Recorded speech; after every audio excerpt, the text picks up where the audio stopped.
Bonjour à tous. Aujourd'hui, nous allons faire du vocabulaire. Nous allons travailler sur les antonymes, c'est-à-dire les mots de sens contraire, avec Ben et Francis. À quoi ça sert? Alors regarde, Ben est chez lui. Il éteint la lumière. Le contraire est allumer la lumière. Éteindre et allumer sont deux mots de sens contraire. On dit que ce sont des antonymes. Les antonymes servent à dire le contraire. Des mots antonymes sont des mots de sens opposé.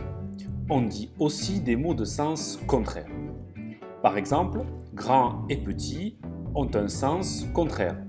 Si on dit que Ben est petit, alors le contraire est Ben est grand.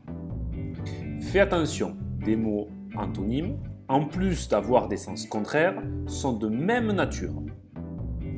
Ici, petit et grand sont des adjectifs. Les antonymes peuvent aussi être des verbes.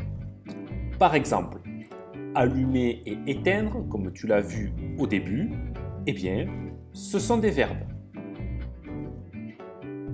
Le verbe éteindre veut dire le contraire d'allumer.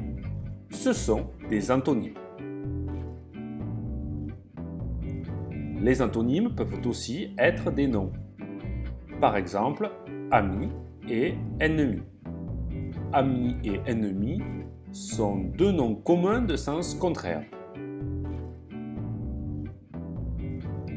Si tu veux remplacer un mot par un antonyme, il faut faire attention au contexte de la phrase.